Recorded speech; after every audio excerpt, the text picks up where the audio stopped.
So I'm here at the gravesite of the renowned Edgar Allan Poe here in Baltimore, where he spent his final days. The circumstances of his death are still quite mysterious, but he ended his short 40 years of life here in Baltimore, not too many blocks away, and is buried here along with his young wife, Virginia, and their mother-in-law, Maria.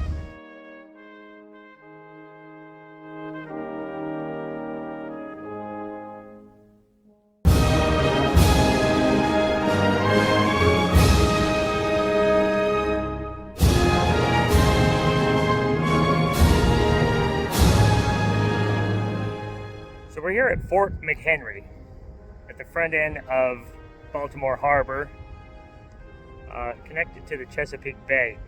It's most notable for its defense of Baltimore during the War of 1812. It was here at Fort McHenry that the British attacked on September 13th and 14th in 1814. One gentleman standing on a truce ship, meaning an American ship but not part of the actual battle, was Francis Scott Key. It was that attack by the British and the defense at Fort McHenry that inspired the lyrics to the Star-Spangled Banner. The flag you see behind us is not the actual Star-Spangled Banner, of course, but it is the actual place where the flag flew during that battle. The actual Star-Spangled Banner is in the National Smithsonian Museum of Natural History.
James Madison was the fourth president of the United States, one of our country's founding fathers, and played a vital role in the drafting and adapting and adopting of the U.S. Constitution.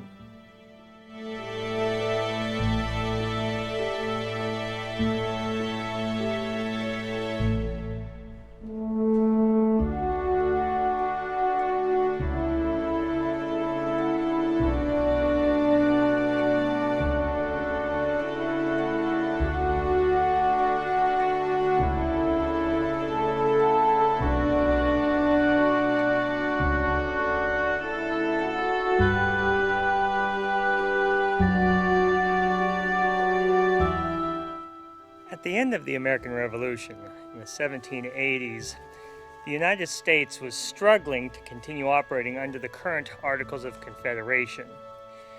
James Madison was one of the first to understand that a new system of government needed to be put in place in order to hold everything together. So he helped organize the first Constitutional Convention. It was here that the constituents talked about how to create a system of government that balanced the federal powers with the state's powers. It was Madison who, in this home, created first of all, the famous preamble, "We the People," but also set down a blueprint for the three branches of government, for instance, and for states' rights. James Madison was also the architect of the Bill of Rights. Certainly, a president, as far as I'm concerned, hasn't got his due in history for all he accomplished.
George Washington's letter to the governors.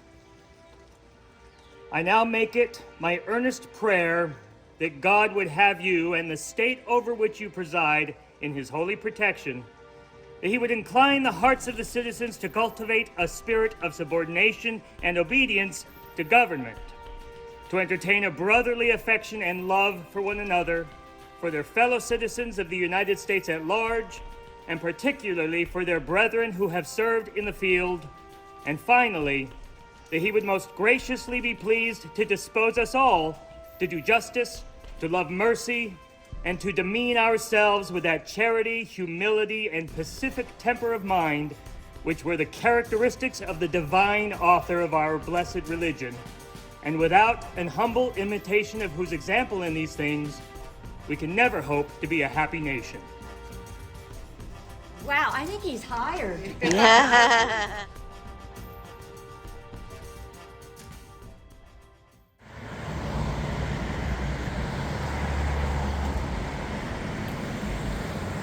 We're walking the streets of Old Town Gettysburg right now.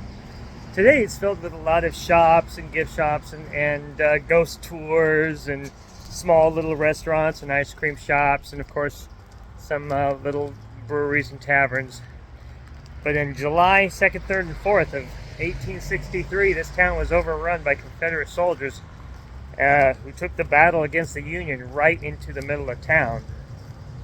So it's interesting to look at some of the homes and institutions around these streets and imagine what this was like in the summer of 1863.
Right behind me is the decisive battle of Gettysburg, the one that turned the tide toward the Union side. And the far wooded ridge behind me is Seminary Ridge. It's about a mile away. Under the orders of General Robert E. Lee, 12,000 Confederate soldiers charged the position I'm standing at right now, pretty heavily fortified and on higher ground in the plains down below me here. 8,000 soldiers died in this battle. They were unable to breach the Union lines here. Unions held strong, forced the rebels back, and Lee ultimately retreated from Gettysburg. I'm here at the southernmost edge of the Gettysburg battlefield. On July 3rd, my great-great-granduncle, who was a member of the 1st West Virginia Cavalry, was ordered by his commander, General Elon Farnsworth, to take down a wooden fence somewhere in the field behind me. The West Virginia Cavalry, along with the 1st Vermont and another brigade, was ordered by Farnsworth to charge down from the woods behind me now across the field here to engage the enemy. Farnsworth did not think it was a good idea. The Texas line was a strong one, but he was ordered to do so at any rate, and it turned out to be a disaster. Over 300 troops charged and were killed. But my great-great-granduncle, Samuel Wheeler, was not one of them.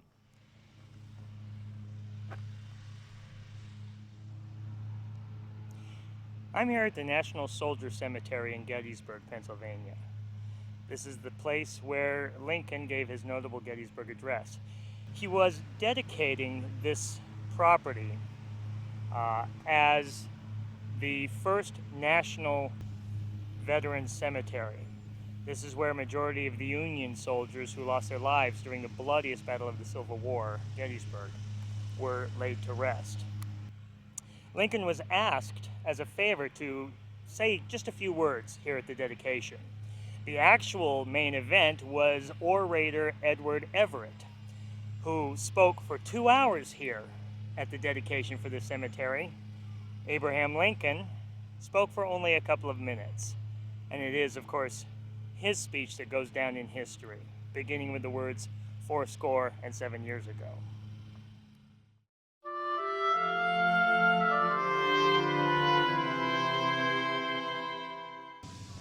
It's a Wednesday morning, June 4th, and Lisa and I are visiting Wilmington, Delaware, and our first stop this morning is the Nemours estate, owned for generations by the DuPont family.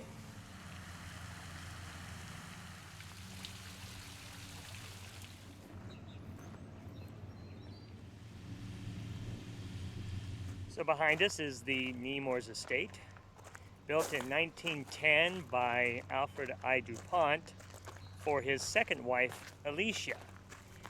It has 77 rooms and is 47,000 square feet, built in the French neoclassical style, with the gardens inspired by Versailles.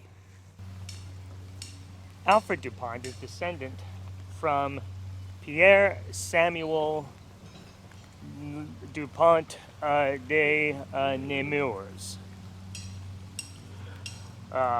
who back in the 18th century was a very prominent figure in France, worked for the court of Louis XVI and also Napoleon, and then became close friends with Thomas Jefferson, Benjamin Franklin, a lot of the early founding fathers. He was an economist who survived the French Revolution and came to America and established a black powder manufacturing empire. And that's where the DuPonts made their fortune throughout the generations.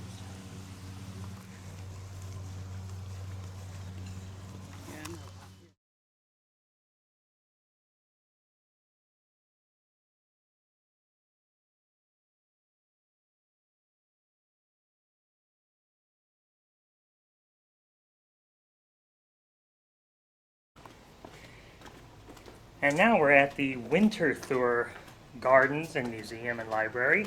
This is another DuPont estate. This one originally owned by H.F. DuPont, one of the cousins. The DuPonts apparently were very prolific in this part of Delaware, with estates and farms and mansions all over the place. And this is one of them. It has Over 99 rooms, 100,000 square feet, making it the 6th largest residence in the United States, and houses over 90,000 pieces of antiques and other Americana, making it the largest collection of vintage Americana in the world.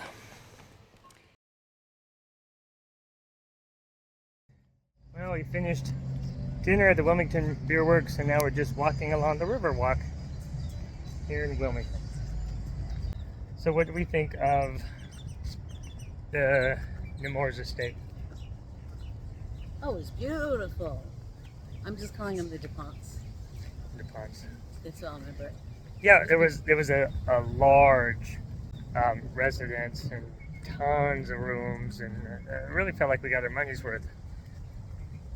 What about the Winter Tour estate? The other DuPont, the cousin. The cousin DuPont. H.F. DuPont.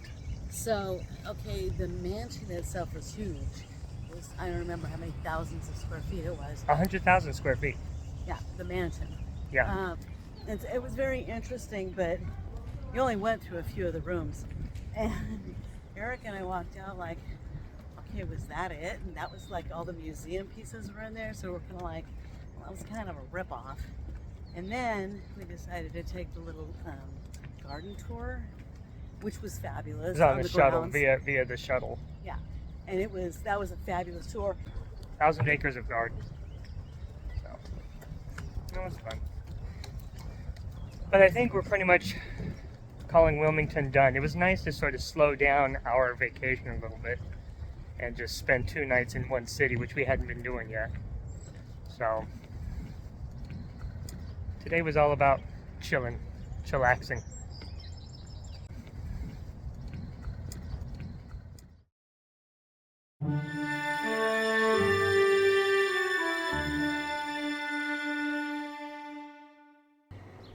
Well, so we left Wilmington and are on our way up to New Haven, Connecticut, where we spend the night. But just outside of town, we couldn't pass up a chance to see the Pez factory.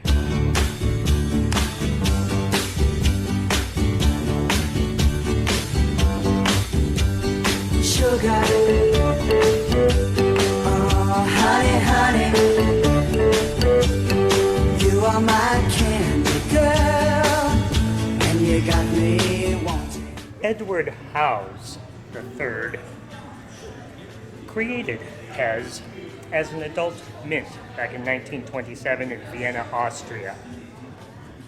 The name Pez actually comes from the German word for peppermint, which is Pfefferminz. Take the P from the first letter of that word, and E from the middle of that word, and the Z from the very end of that word, and you get Pez. Up until the mid-1940s, the Pez mints were sold in little metal tins, similar to what an Altoid might be sold in today. But starting in 1949, the patented Pez dispenser was created. And then finally, in 1957 is the first time we see a plastic head positioned on top of a Pez dispenser. That first traditional head was that of a Halloween witch for their Halloween series. When I kissed you, girl, I knew how sweet a kiss could be. I know how sweet a kiss can be.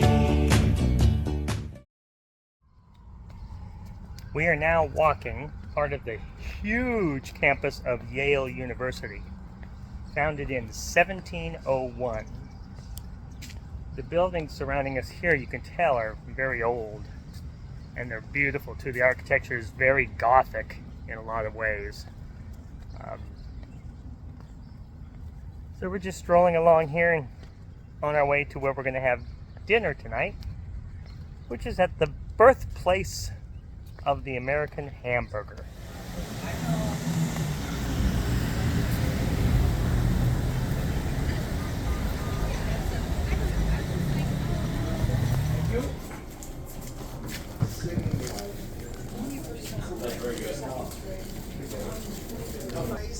We're here now at Louis' Lunch. built in 1895, and according to the Library of Congress, it is the home of the first hamburger sandwich, served here in 1900. So the story goes that back in 1900, a gentleman was in a big hurry to grab some lunch real fast and get onto his business appointment. Pops in here, says to the proprietor at the time, Louis, "Hey, I need something really fast. Can you throw something together?" He looks around in the kitchen, grabs a bunch of meat, throws it on the grill, throws it between two pieces of toast, hands it to him and says, "There you go. The hamburger is born."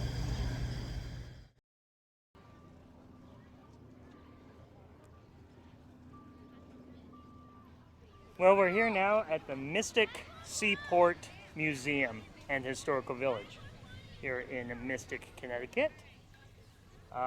Taking a tour around what is essentially a huge outdoor museum. They have the historic village recreation to give you an idea of what life in a seaport during the 19th century was like. That includes a building brought over from Plymouth, Massachusetts, which of course my mother and grandmother both lived, and my grandfather, who worked at the Plymouth Cordage Company.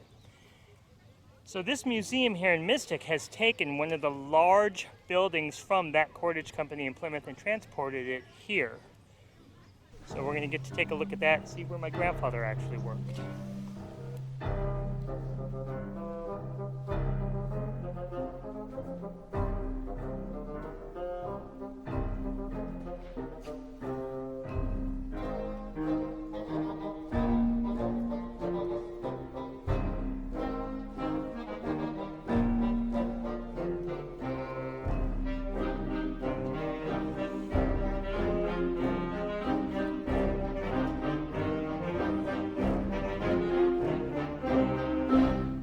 So this building behind me is a section of the Plymouth Cordage Company called the Rope Walk. The Cordage Company in Plymouth since the early 1800s was responsible for making rope, essentially, primarily for ships of the time.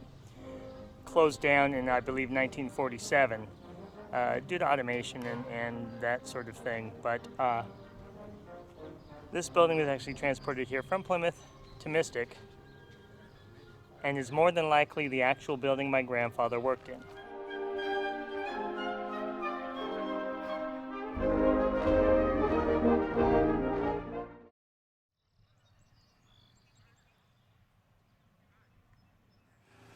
It's a Saturday morning, misty and gray. It's weather we haven't experienced so far on our trip. But we're here to see. She stopped behind me. We're here to see that. This is the Breakers Mansion. It was built in only 2 years between 1893 and 1895 for Cornelius Vanderbilt II, who at one time was certainly the richest man in the world because of the railroads he managed. It is 70 rooms and over 138,000 square feet. Cornelius Vanderbilt, however, only got to summer here for 4 years before he died of a stroke at the age of 55. This was their summer home.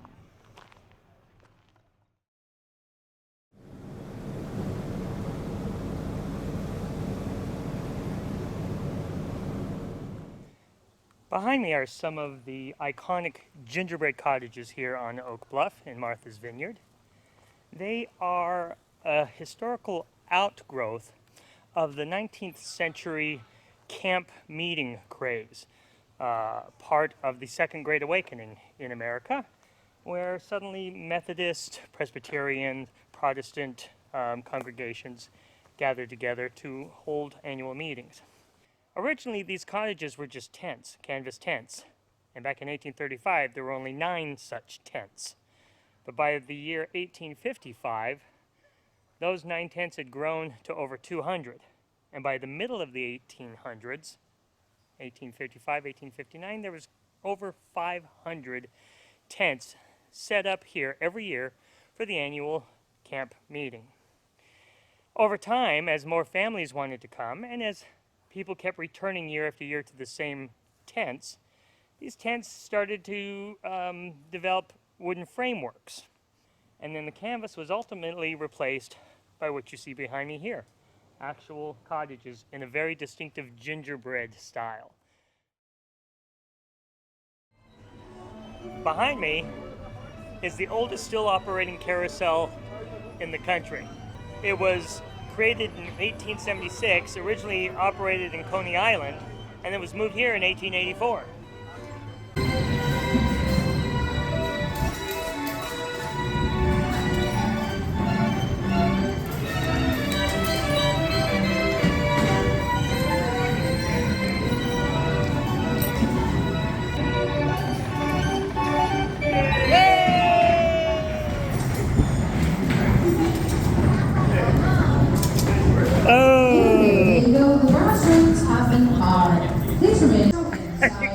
I think Lisa just got the brass ring. She didn't catch hardly any, and she got the last one. Seriously. Hey, we went on the oldest carousel thing, and I got the brass ring. No more to say. No more shit. Nothing else going on here. There's nothing more to say. Nothing more to say. That's it. We both rode the carousel, and Lisa got the brass ring. Which made she won a little free ride, and we gave the golden ticket away to a little girl in line to ride the carousel for free. Yep, that was it. That's all that happened. That's all that happened. It's all that happened. Move along. Nothing more to see here.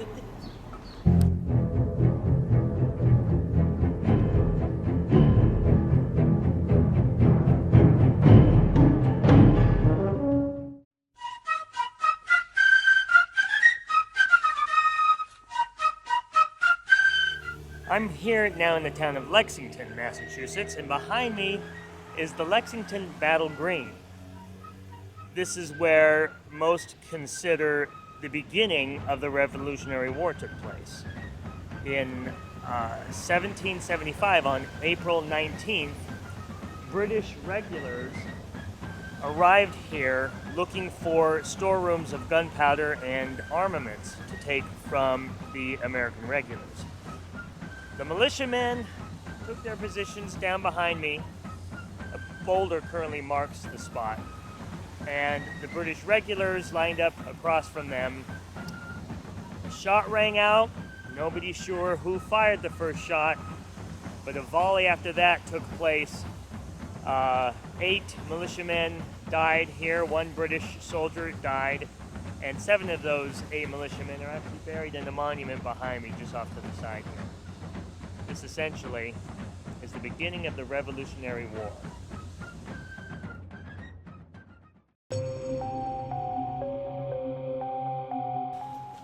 Behind me here is Proctor's Ledge Memorial. This is the site recently confirmed as the hanging site and gallows of the 19 persons who were accused of witchcraft and hung starting on June 10th, 1692. It just so happens that today is June 10th.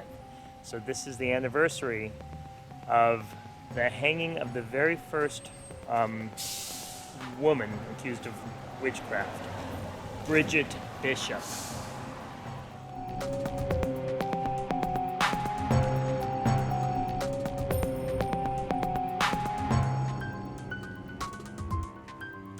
"13 women and 6 men were hung here,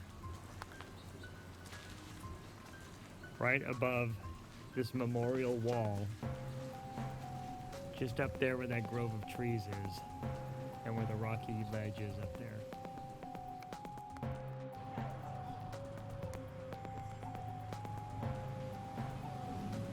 Behind me is the only building still standing from 1692 and the witch trials. It actually belonged to Judge Jonathan Corwin, who was one of the main judges who examined the victims of the witch trials.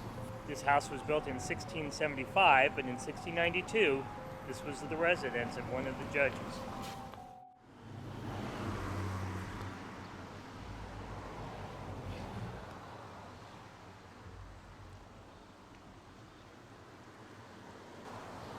We're walking to the site of the parsonage where Reverend Samuel Parris, his daughter, and his niece lived, as well as the slave Tituba, all iconic figures from the Salem witch trials and hysteria in 1692. It's an archaeological site where they've been exploring artifacts and the foundation of the actual home where the Reverend Samuel Parris lived.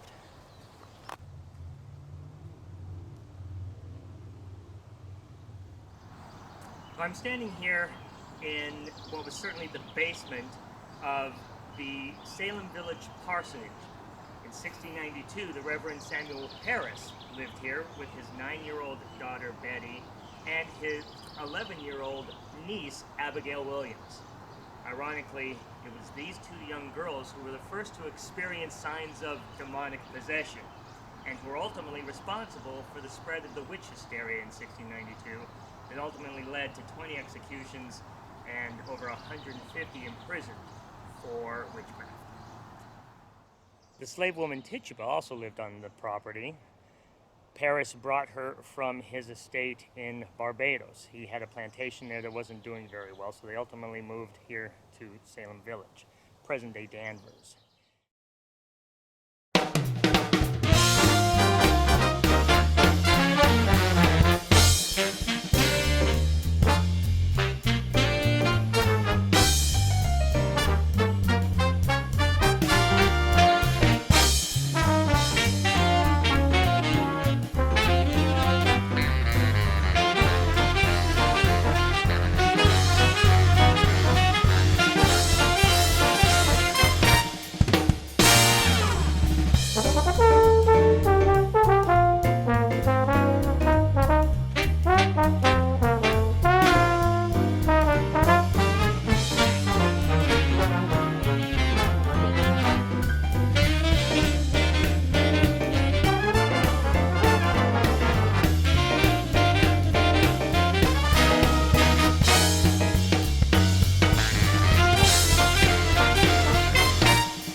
Here at the top of Mount Washington. Mount Washington Cog Railway got us up here safely. Only took about 45 minutes to do so. But I am at the top of the highest point in New England, Mount Washington, at 6,288 feet. And you can see the ice all around us here. It's freezing. But we made it to the top of the railroad. With the railroad.